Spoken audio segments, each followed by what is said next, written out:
Thanks for tuning in to the Movie Recap Hub. The film we are going to break down today is the 2019 thriller called Sweetheart. Hope you enjoy it. After a tragic and unknown accident that causes Jin to lose the boat, she wakes up and notices her friend Brad nearby and rushes to check on him, and finds a piece of coral log deep in his ribs.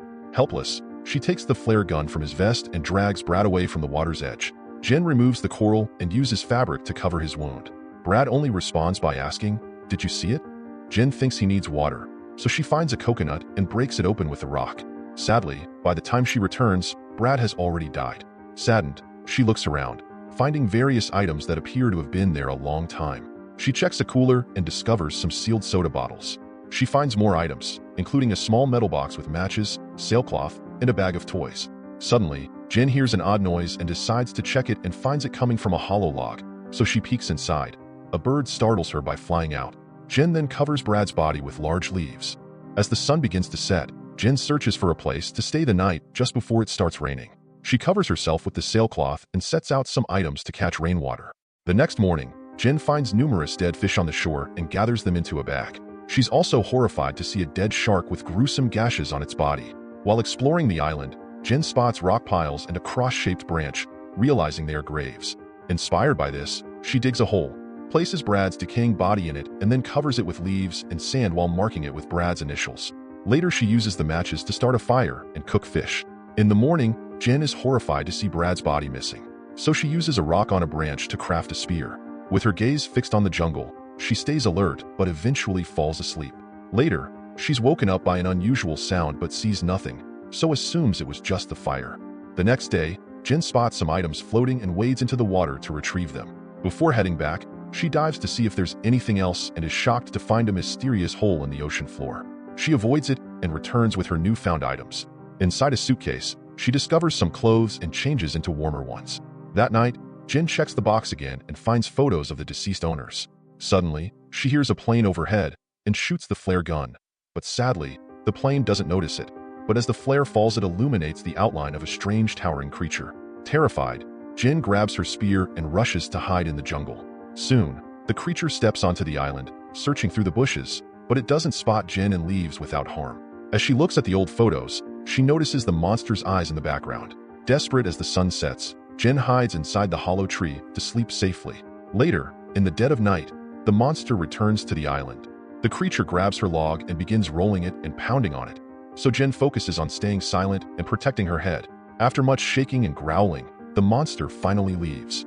After a week's practice, Jin finally manages to spear a small shark. She hangs it in a tree before falling asleep in her hole, but she can still hear the monster taking the shark away. Next day, the waves bring another body ashore. When Jin examines it, she finds him dead, and since there's no point burying him considering what happened to Brad's body, so she decides to hang it on a tree and hide in her hole to watch the monster arrive.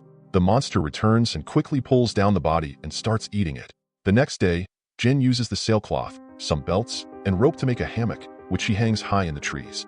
Now she can view the area from above and stay out of the monster's reach. That night, Jin is resting in the hammock when she notices the monster moving through the bushes. Suddenly, it starts pulling on the ropes to bring the hammock down, making Jin scream and struggle in the sailcloth until she falls. She immediately starts running as the monster chases her, diving in and out of the water to swim and move faster.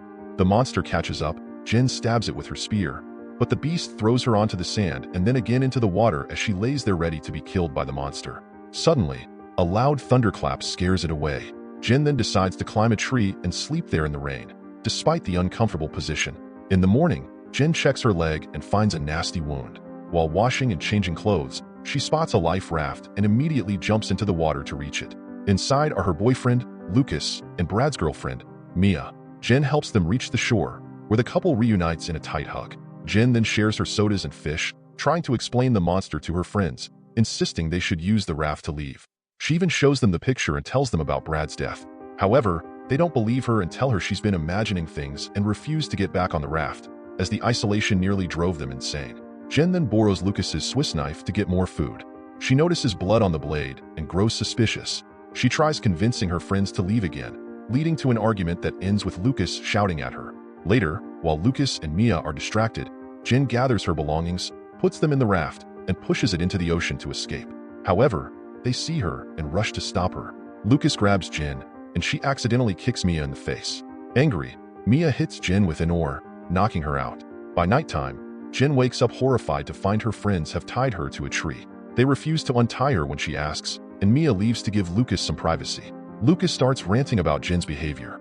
He continues, yelling that Jin has no home, no money, and no life without him. Meanwhile, Mia is walking along the shore and notices some fish pieces in the water. Just then Lucas is seen running with a torch to help Mia after hearing her scream. He then strikes the monster with the torch, but the beast throws him back on the beach. The creature then leaps into the sea, taking Mia with it. Just then, Jin cuts herself free from the ropes, but it's too late as Mia is gone. Next morning, they gather all their belongings in the raft and finally set off. As Lucas begins to row, he suddenly spots the creature swimming beneath them. Its claws reach up to attack Lucas, who quickly ducks inside the raft as Jin zips it, but the monster persists, scratching the raft's bottom. After a few forceful hits that shake the whole raft, the monster pokes its head inside, but Jin kicks it away. Just as they think they're safe, the creature bursts through again, dragging Jin underwater, intending to take her to its hole. As she struggles against its grasp, Jin recalls Lucas's dagger and uses it to stab the beast, causing it to release her and swim away. At that moment, she sees Lucas jumping in to save her, but the creature quickly grabs him and drags him into its hole.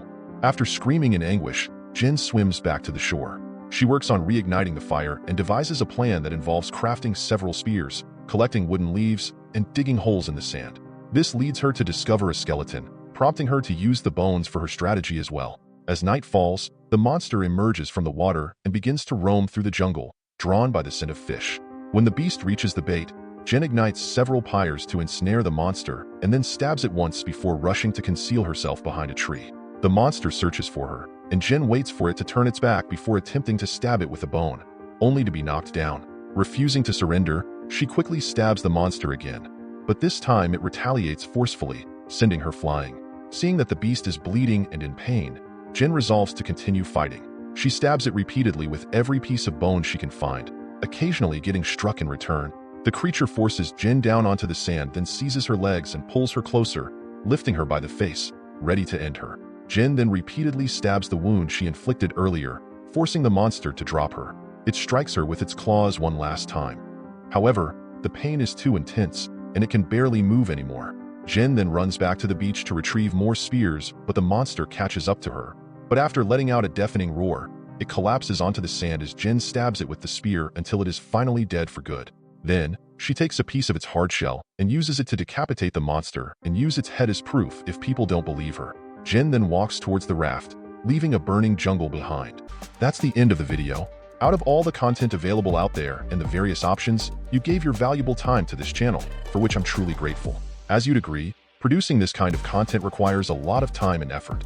So if you enjoyed it, please consider dropping a like, leaving a comment, and subscribing to the channel.